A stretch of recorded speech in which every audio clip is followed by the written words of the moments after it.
I wouldn't be standing here in front of you tonight at all if I hadn't had a relatively unfortunate incident happen to me just over 3 weeks ago now. I was in work in Today FM on a Tuesday afternoon, and I got a tweet from a man who had decided that, who posed the question, I suppose, that if I missed my daughter, my 4-year-old daughter, while I was in work, then why would I not just give up my job?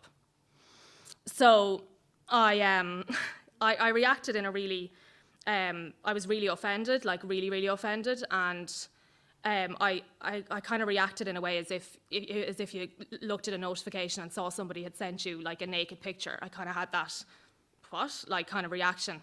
I didn't do anything about it. I just blocked him immediately, and I didn't say anything to anybody about it. And I didn't tell my husband about it, or I didn't say it to anybody in work. And I just thought I'd get on with it, and it was just one of those things.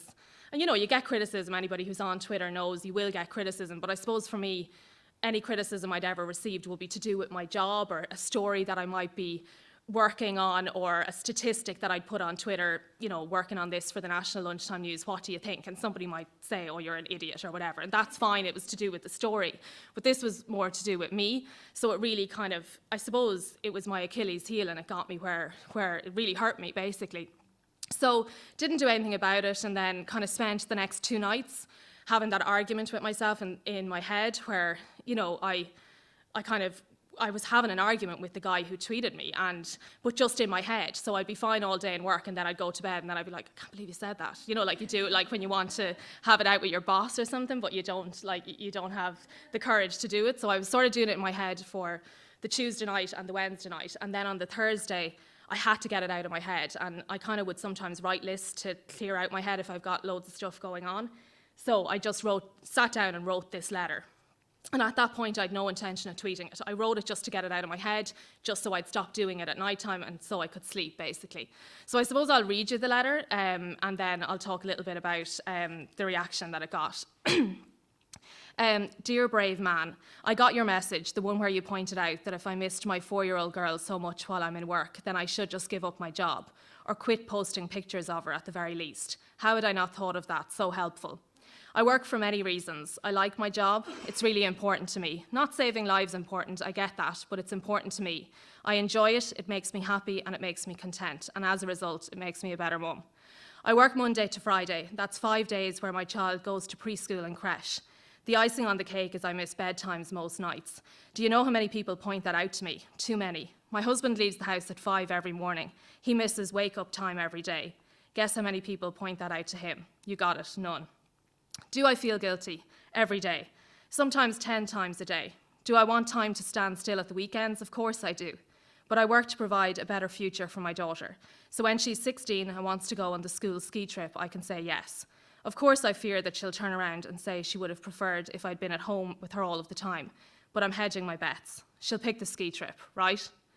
At the minute, my baby wants to be a flower girl when she's big. Not sure if this means selling flowers or just wearing them.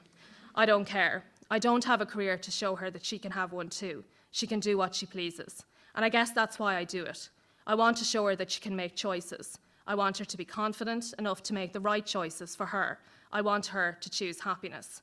And when I addressed you earlier as brave man, what I actually meant to say was tosser.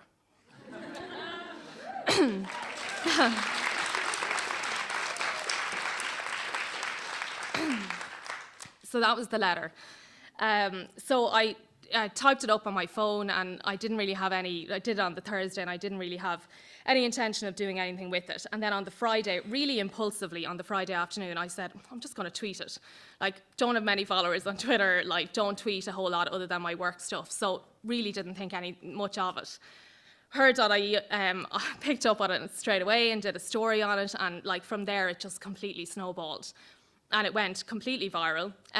Like I said, I was telling people in work, like my dad, who's 80, like rang me on the Saturday and was like, congratulations on your virus. I was like, right, thanks Dad. He'd obviously heard my mum and my brother talking about it over in the house. So like, you know, completely not what I expected, like was completely overwhelmed by it. Like completely shocked by it at first, and then completely overwhelmed by it, because the responses and the messages that I was getting then from people were like really, really, really heartwarming stuff. And like, it was really incredible. Like, I mean, there was lots of funny stuff happened in the aftermath of the letter. Like, you know, on the Monday morning when we got into work, it kind of snowballed for the weekend, and then once people came back to work on the Monday, it kind of took on a whole new level. So we were in the newsroom at one point, and like one of the girls was like, "Good morning, Britain. Yeah, I'll tell her you called. Okay." And then while another girl is like, "Okay, ITV this morning. Yeah, 1 second. Okay, I'll tell her you called." So like literally it was like people from like the UK picked up on it, and they were like, "Would you come over and sit on the couch with Holly and Philip?" And I was like, "You read the letter. Like, I have a job and like a child. Like, no, I can't do any of that." Plus it was the Tuesday that we thought the election would be called on, the Tuesday. So I was like, no, I can't do any of that, but thanks. So like it was really crazy, and that was all kind of the funny part of it, and it was picked up like by the Huffington Post and Cosmopolitan and all these things, and that was all brilliant. Like, you know, as in funny brilliant, but the brilliant thing really was the comments that I received from other mothers, and it was really incredible, like really incredible. And some of them I read and with tears in my eyes, like I couldn't believe some of the stories. And I think what really touched me about it was that I never wanted to be some sort of like reluctant spokesperson for working mothers. That was not what I set out to do.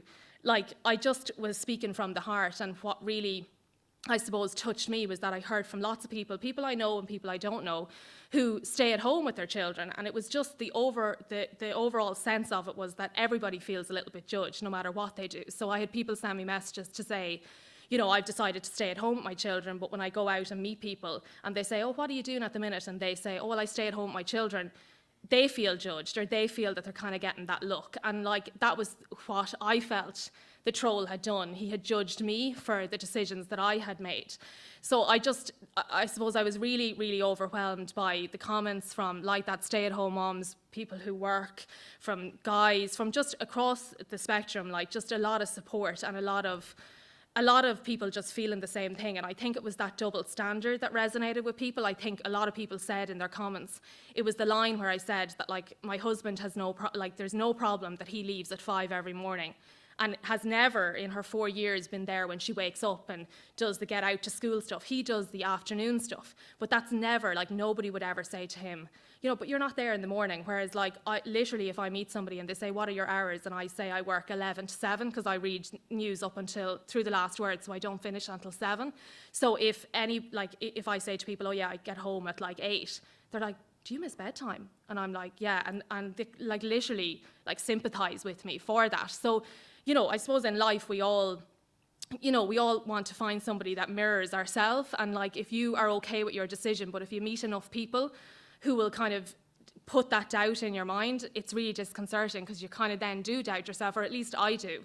And I take a lot of solace from what you say, Mary Lou. Like, I'm definitely one of those people that would say I can't do it, or, you know, I do doubt myself. And I suppose you just have to admit that you do. And I really do doubt myself, and I wonder, am I making the right decisions? But all you can do is what works best for you in that moment, and, you know, what works best for your family. I got like that loads of comments. I'm just going to read you one letter that I received and maybe just end on this note. But this was from a mother who contacted me from the States, from San Francisco, and she just wrote, "Hi Susan, I'm a mom and a journalist from San Francisco. I have a 4-year-old daughter and a 10-month-old son. My daughter has cerebral palsy. Over the past few years, I've been working in a position that doesn't challenge me, but it gave me the flexibility I needed for my children. I missed my old life though. I read your letter at a time when I'd been offered a new position. It would involve missing some bedtimes, and I was on the brink of refusing it, despite the fact that it was an amazing opportunity. I read your letter and your point about your husband missing the morning routine and never having to apologise. It really struck me.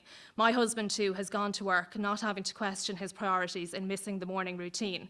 Because of you, I reconsidered my refusal and I start a night job at the beginning of March. Thanks for your honesty, and thank you for giving at least one working mother the self-confidence to move her career forward." So, like, you know, I suppose that it'll be that letter, like, in times like this, and, you know, like, I went on Ireland AM, like, in the aftermath of the letter, and in times where I've really doubted kind of even, you know, speaking about this. I suppose when you're a journalist, you're so used to not really giving your own opinion on things and just doing your job, and I suppose I'm a little bit reluctant to do this kind of thing. But when I got that letter, I kind of felt, well, I suppose if it changed somebody's mindset, even one person, then it was worth doing it. And from the comments that I've received, I actually think it's probably changed a lot more people's perception of working mothers and some of the difficulties that we come across.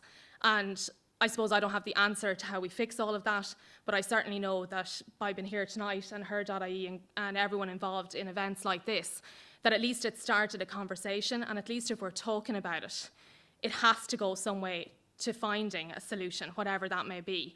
And I suppose my hope would be that, you know, when my flower lady is a lady or whatever it is she ends up, I hope that we wouldn't have to have this conversation.